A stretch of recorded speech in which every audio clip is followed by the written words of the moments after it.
pour les chargements.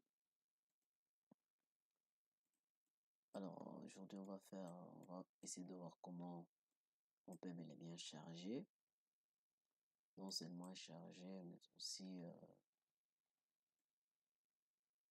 voir si nous pourrions essayer de combiner les charges, donc passer au chargement et faire carrément une combinaison de charges.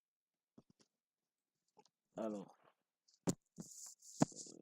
ce que je vais faire ici, la première chose d'abord que je dois faire lorsque je suis face à un élément pareil, on a bel et bien vu comment on peut modéliser différents éléments. Aujourd'hui je suis en live, je voulais le faire en live. Au lieu de mettre des vidéos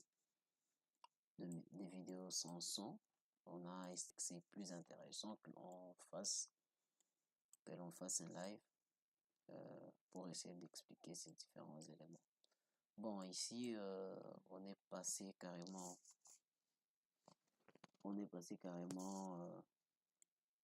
ici à la modélisation. On a modélisé toute la structure. Vous avez bien et bien suivi la façon dont on a commencé. On a essayé de partir un peu plus vite, où nous avons matérialisé les bardages ainsi que les différents. Ici, nous avons des montes charges ainsi que des ascenseurs, des cages d'ascenseurs. On a modélisé différents éléments. Alors, pour ce faire, on doit d'abord commencer par la création des cas de charge, les différents cas de charge. Alors, ici, je viens dans cet onglet ici. C'est juste une partie débutant. Nous sommes dans cette partie. Normalement, c'est cas de charge. Et puis je vais effacer celui-ci, pour ce faire, pour cette version, vous voyez, nous sommes à la version 2021, mais les anciennes versions généraient automatiquement le poids propre comme premier cas de charge créé. Sur C, prière de créer les cas de charge tout en spécifiant la sous-nature. Alors ici, je vais mettre poids propre.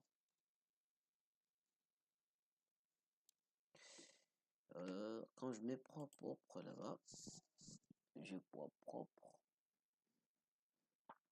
Comme le premier cas de charge, je prends poids des murs.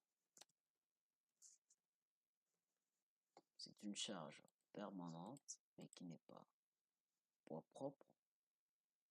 C'est une charge, la sous-nature permanente. Je prends poids de revêtement.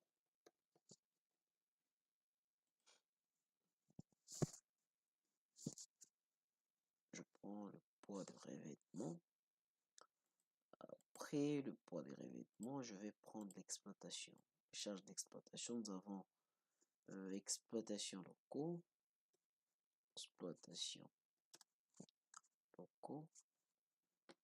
Ce sont des charges d'exploitation définies par la norme. Et dans ces cas de figure, on utilise la norme by 91 modifiée dans la 9. On a exploitation de balcon.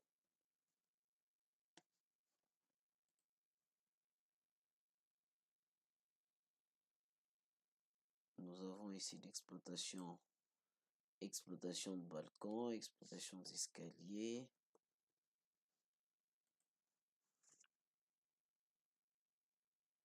Nous avons exploitation terrasse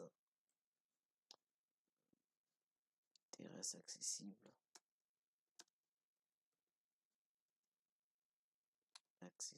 Au public. Voilà. Et puis, on va ajouter exploitation. On va juste ajouter posséder. On va avoir une astuce. C'est juste un truc astuce qui va permettre de voir comment on peut générer la poussée. Étant donné que, premièrement, d'abord, nous avons, c'est une charge par sol. On a une façon de générer la charge par sol, étant donné que nous avons une contrainte et nous avons une stratification du sol bel et bien donnée, on peut facilement le faire. Et il y a aussi une façon où vous pouvez carrément calculer en dehors en dehors du logiciel. Après avoir calculé en dehors du logiciel, vous, vous, vous, vous appliquez carrément la charge déjà calculée, vous appliquez la charge de la poussée, vous l'appliquez carrément sur les éléments susceptibles de requérir ces charges, entre autres les murs de soutènement. Pour notre cas, ce sont des murs de soutènement en voile en béton armé. Alors, j'ajoute ces quatre figures. La poussée de terre. Ok. La poussée de terre étant choisie. Alors, ce que je vais faire ici, c'est quoi? Je vais d'abord commencer par la poussée. Bon, je peux commencer par la poussée, tout comme je peux commencer par d'autres éléments. Je commence par la poussée de terre. Alors, je vais d'abord sélectionner. J'espère bien qu'on est ensemble. Moi, la méthode que j'ai utilisée, c'est une méthode où j'ai calculé la poussée des terres à part, et puis je vais essayer de l'appliquer. J'essaie d'utiliser une astuce, mais tout en mettant le poids volumique du sol, le poids volumique du sol pour notre cas de figure qui est de 20 kg, de 2000, hein, de 20 kN par mètre cube, donc 2000. Voilà. On a un FP de 53 kN, par une force, la force de poussée qui est pour une hauteur de 4 mètres. Parce que ici nous avons quand même une hauteur de 4 mètres. Et puis, si on essaie de calculer, les FP, on va carrément, quand je mets Pinton là-bas,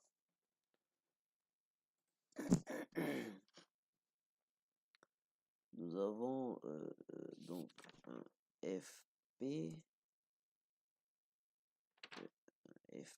nous avons donc un FP, je peux écrire un FP qui ne sera rien d'autre que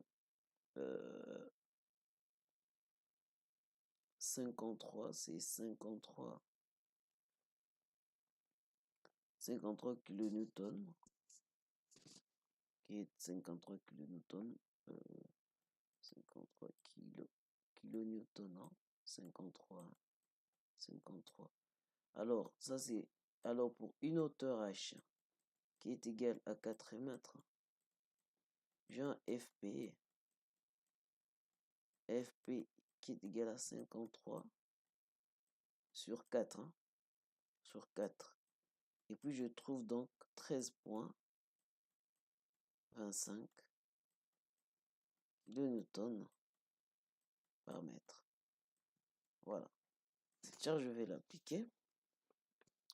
Et puis je vais montrer une astuce pour essayer d'appliquer cette charge là. Alors, ce que je vais faire, je vais d'abord sélectionner à partir, je viens là-bas, je sélectionne mes éléments ici, donc je prends panneau, je viens des 0 à 12 mètres, des 0 à 12, je sélectionne ça, des 0 à 12, mais on doit m'enlever ça, je n'ai pas besoin des dalles de 12, j'ai juste besoin des épaisseurs 20. Les dalles d'épaisseur 20 que je vais modifier sous structure. Après les avoir modifié sous structure, alors j'ai ces éléments.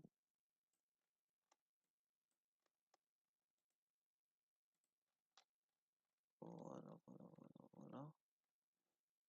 Je vais essayer de voir d'abord la nature de ces éléments. Alors ici je suis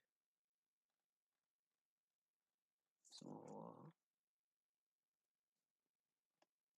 Je suis là. Si je prends par exemple ce panneau ici, laisse-moi le sélectionner.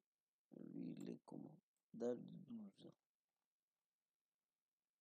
Alors, je sélectionne tout ça ici.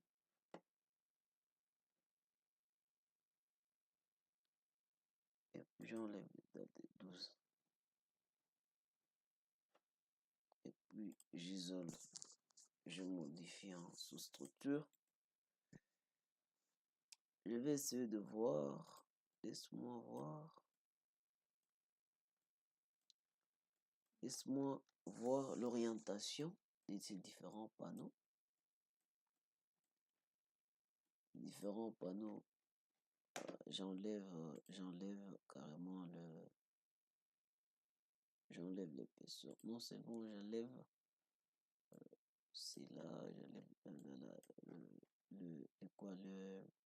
les symboles de appui. Bon, bon, bon, bon, bon. Je prends alors de celui-là. Je vais essayer de voir d'abord l'orientation. Je vois d'abord l'orientation. Orientation de repère local des panneaux. Je vais afficher l'orientation. Celui-là, ici, repère locaux. J'affiche. Je vais voir l'orientation des Z parce que lorsqu'on va appliquer, c'est suivant Z que l'on va appliquer la poussée. Alors ici, ce que je vais faire, je viens de voir ici, je n'ai pas de problème pour ces côtés, pour cette partie, je n'ai pas de problème, d'autant plus que la poussée, elle est carrément là-bas. Laisse-moi faire cette orientation ici. Voilà. Donc, ici, je n'ai pas de problème. Ici, je n'ai pas de problème. Là où j'ai des problèmes, bon.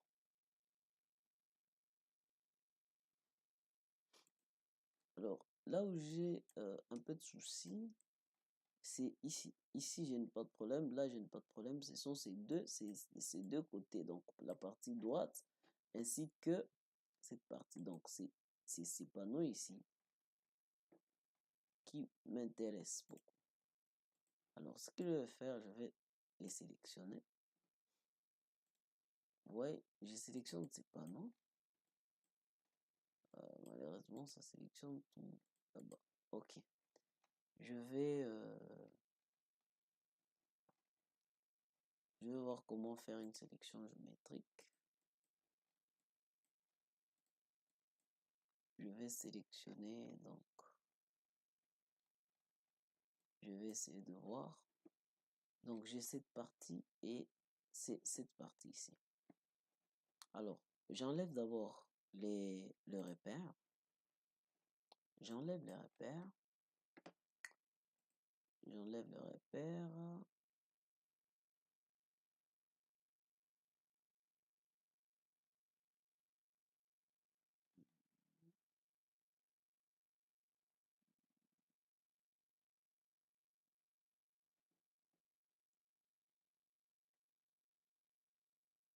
J'enlève le repère.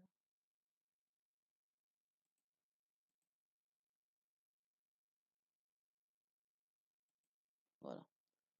Laisse-moi enlever le repère ici. J'enlève le repère. Nous sommes suivant. Je prends. Je suis sur W. Donc, je vais sélectionner les panneaux. Les panneaux suivant Z, je suis des 0 à 12. Suivant Y, je suis sur W.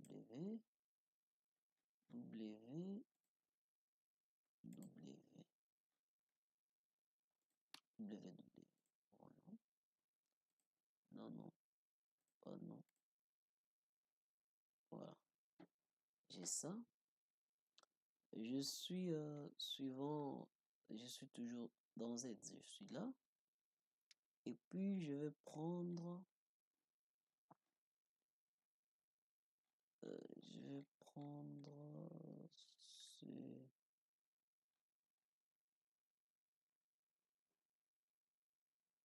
cette partie. Je vais ce devoir suivant Y. Ça, c'est 26. Bon. Je prends alors ça. Je sais de voir le repère encore une fois de plus. Voilà que je vais changer l'orientation du repère. Je sais de changer l'orientation du repère. Je prends structure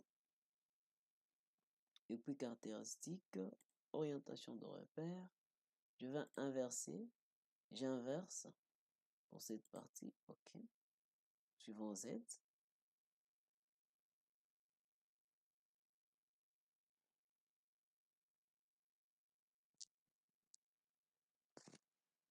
J'inverse suivant Z. Et donc la machine charge.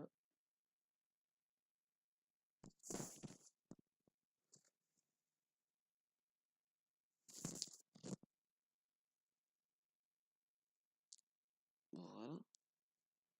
C'est inversé. Alors là, je vais enlever. Je reste avec juste cette partie-là.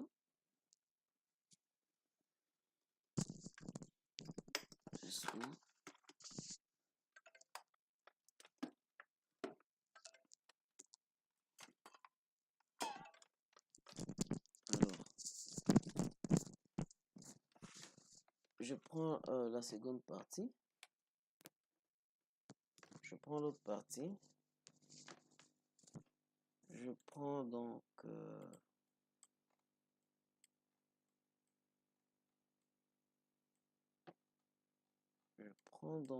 cette partie.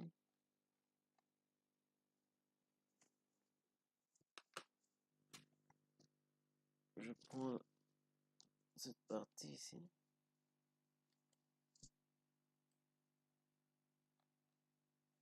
J'enlève d'abord les repères. J'essaie d'enlever les repères là-bas.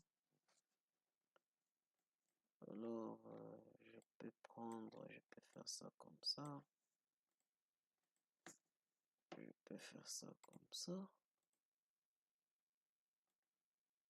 Je fais ça comme ça. Je fais ça comme ça. Et puis, je vais voir un peu le repère. Vous voyez que je dois changer le repère. Structure caractéristique, orientation de repère local. J'inverse sur Z.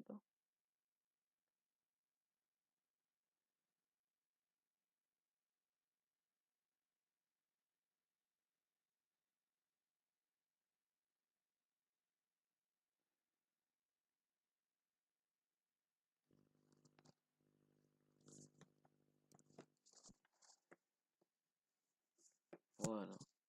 Donc, on peut entrer là-bas.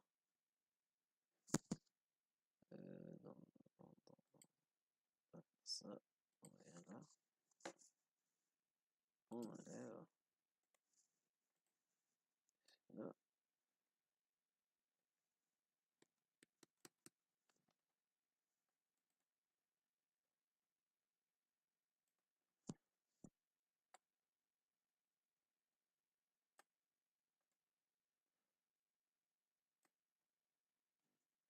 On est là.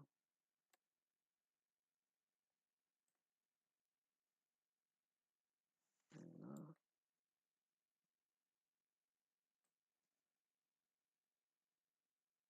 On est là.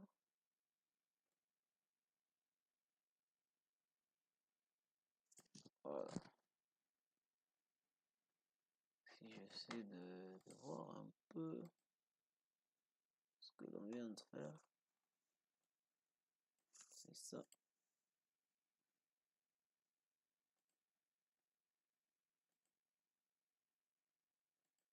Voilà, je copie ça. Alors, ce que je vais faire, c'est juste une astuce, hein. Une astuce. Mais en cas de chargement, qu'est-ce qu'il faut faire? Si on va dans chargement et puis autre charge, on va voir charge par sol. Dans les cas des charges par sol, il faut faire les paramètres. Certes, on va mettre des éléments, mais il faut faire les paramètres des sols. Étant donné que vous avez tous les éléments dont vous avez besoin euh, pour le cas des études des sols. Si vous avez déjà fait les études des sols, vous avez les charges, tout, vous avez une norme. Bon, vous avez une norme d'utilisation, vous pouvez le faire grâce à cette partie de poussée. Ici, vous avez la possibilité de sélectionner les types, les sols que vous avez, suivant une certaine stratification donnée par les études des sols. Et puis préciser l'endroit où nous avons les cas de poussée ou les cas de butée, et puis ces rapports, bon, en fait, c'est un rapport, hein. C'est un rapport d'habitude. Laisse-moi essayer de voir un peu. C'est un rapport qui vous permet de trouver KP, qui est le coefficient de poussée. Alors, vous pouvez le faire ainsi, vous sélectionnez et puis vous appliquez carrément. Ça y est, ça se fait sans problème. Et puis, préciser les inclinaisons de sol, préciser l'angle de frottement interne, tous les éléments donnés par les études géotechniques. Il y a, je pense, un rapport. Hein. Il y a un rapport géotechnique. Ouais. Ça, c'est un rapport géotechnique. Hein. C'est un rapport géotechnique. Je pense que ça doit être de l'Algérie. C'est pas. Geotechnical and Construction Engineering. C'est un bureau d'études. Ça doit être probablement de l'Algérie. Mais c'est juste un modèle que je voulais vous montrer dans ce live. Pour que vous essayez de voir les différents éléments dont les bureaux d'études chargés de sol et fondation nous donnent les résultats d'essais de laboratoire de la limite d'Atterberg. Cette limite d'Atterberg pour les caténaires anneaux, suivant le nombre de coups à la coupole. La limite de liquidité, la plus à sa grande. À part ça, nous avons aussi l'étude granulométrique, la courbe granulométrique, on demande la courbe granulométrique suivant les différents granulats. À part ça, nous avons la courbe d'essai de compression à l'odomètre pour l'étude de contraintes. Les contraintes, l'étude des sols. On a l'essai de cisaillement à la boîte. Hein. On a la résistance de pointe. Aux différents et on donne les profondeurs et puis la résistance aux pointes. Ce sont les éléments dont on a besoin et puis voilà, on donne. Ce sont des éléments et ça dépend de tel ou tel bureau. Hein. Il y a des bureaux qui en donnent autant et qui donnent beaucoup de trucs. Mais ça, c'est juste un cas d'exemple où nous avons un rapport de sol où carrément on peut facilement voir tous ces éléments. Et puis, quand vous avez déjà tous ces éléments, vous pouvez maintenant entrer ici dans les cas de paramètres et vous mettez les éléments exacts suivant une stratification. Parce qu'ici, par exemple, ici pour ces cas ici de sol, hein, pour ces cas ici de sol, vous pouvez voir qu'il y a carrément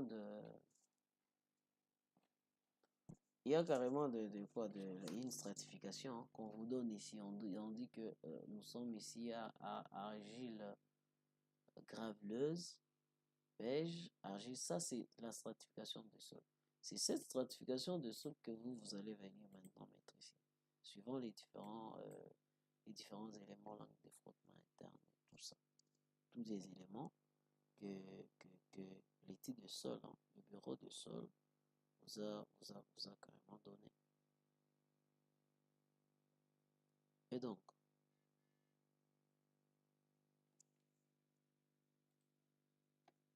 après avoir eu ça, Il y a maintenant une autre astuce que nous on va utiliser. L'astuce que l'on va utiliser,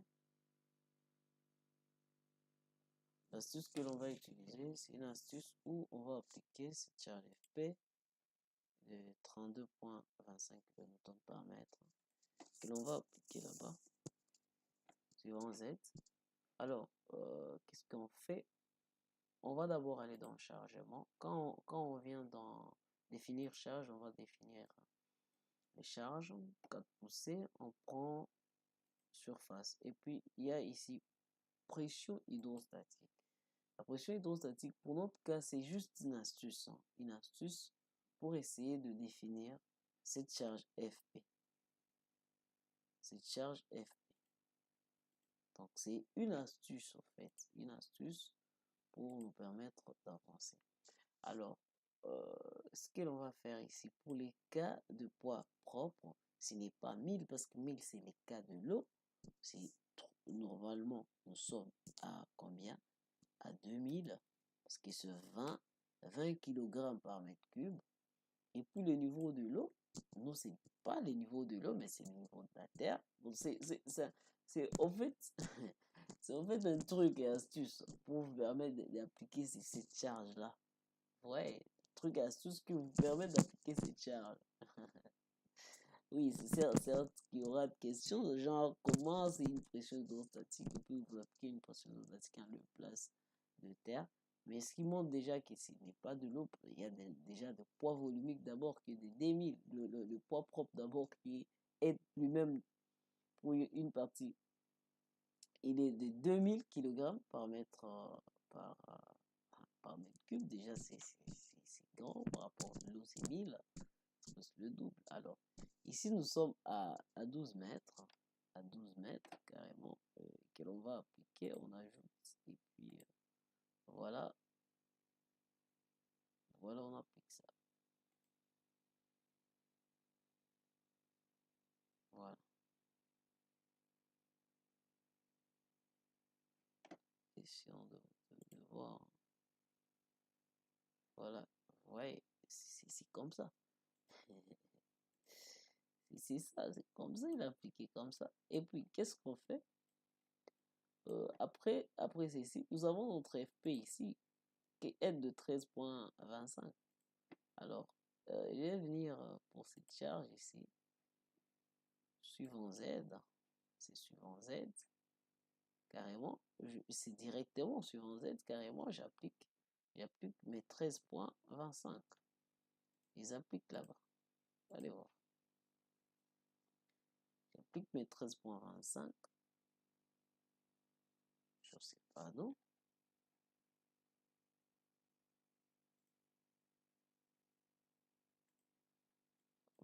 Ce que j'ai appliqué. J'espère que j'ai appliqué. J'ai appliqué, hein. J'ai appliqué, j'espère. Chargement. Tableau de chargement.